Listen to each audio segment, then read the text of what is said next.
Bismillahirrahmanirrahim. Assalamualaikum warahmatullahi wabarakatuh. Apa kabar teman-teman semuanya? Perkenalkan, nama saya Rizal Wahdi dari kelas MPS 21 EHP. Di sini saya akan menyelesaikan tugas sejarah peradaban Islam. Nah, pada kali ini saya akan bercerita tentang penakluk Konstantinopel. Sebelum kita masuk ke dalam tema, kita harus tahu dulu kenapa kota tersebut dinamakan kota Konstantinopel. Nah, pada zaman dahulu itu ada seorang kaisar yang bernama Konstantius. Nah, ketika akhir dari jabatannya, ia meninggal. Kemudian ketika itu dinamakanlah kota tersebut dengan kota Konstantinopel.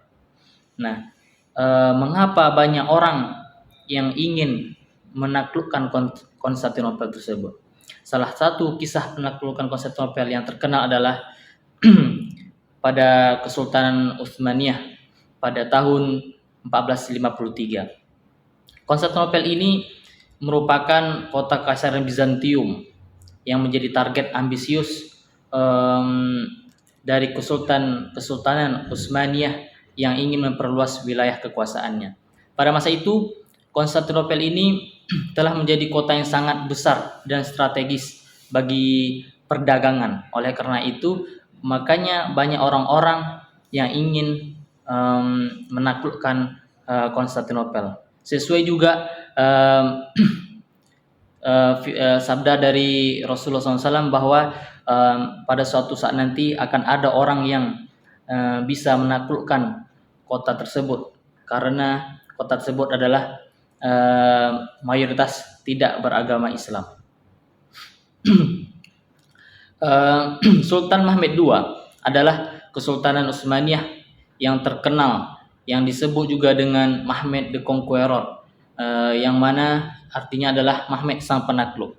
Dia adalah menaklukkan Konstantinopel dengan cara yang luar biasa. Dia ahli fisika yang paham bagaimana cara meruntuhkan tembok-tembok raksasa yang dimiliki oleh pasukan Konstantinopel. Nah, ketika itu Mehmed II ini atau Muhammad Al-Fatih, dia memiliki sebuah cara. Ada seseorang yang datang kepada dia untuk menawarkan senjata yang luar biasa. Ketika itu Mehmed berkata, bagaimana kamu ciptakan Maryam yang 2 kali lipat lebih besar daripada yang biasanya. Ketika itu sang pembuat bom tersebut menciptakan yang lebih besar. Kemudian ketika diuji 2 meter jatuhnya ke dalam tanah, sehingga Mehmed ini terkejut dan dia ingin menantang lagi sang pembuat ahli fisika tersebut membuat Maryam yang 8 meter besarnya untuk menerobos pasukan Konstantinopel yang memiliki tembok-tembok yang luar biasa besarnya. Nah,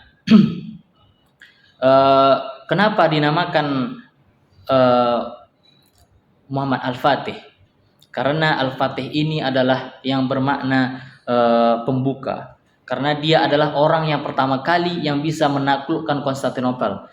Sebelumnya ada dari Umar bin Khattab yang sudah berusaha, juga ada Utsman bin Affan yang juga berusaha untuk menaklukkannya, namun hasilnya tetap gagal.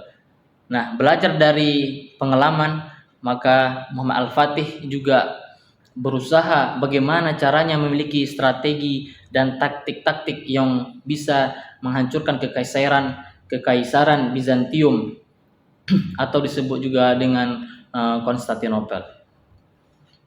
Kisah penaklukan Konstantinopel oleh Kesultanan Utsmaniyah merupakan salah satu fenomena yang sangat penting di dalam sebuah sejarah, menjadi peristiwa yang membekas dalam ingatan orang-orang untuk sebagai pelajaran, terutama bagi anak muda. Karena anak muda di usia 21 tahun sudah bisa menghancurkan kota yang sangat tebal, yang sangat kuat akan tembok-tembok yang raksasanya. Maka daripada itu Muhammad Al-Fatih adalah sebagai contoh kita sebagai anak muda supaya bisa menjadi lebih berpikir bahwa kita itu bisa melakukan apa saja ketika kita bisa memiliki keinginan yang kuat.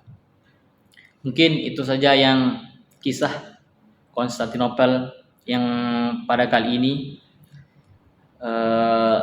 Teman-teman juga bisa mencari referensi-referensi yang lebih luas atau dari Ustadz Felix Show yang sangat pakar di bidang sejarah ini. Mungkin ini aja yang dapat saya sampaikan. Lebih dan kurang saya mohon maaf. Billahi taufiq wal hidayah. Wassalamualaikum warahmatullahi wabarakatuh.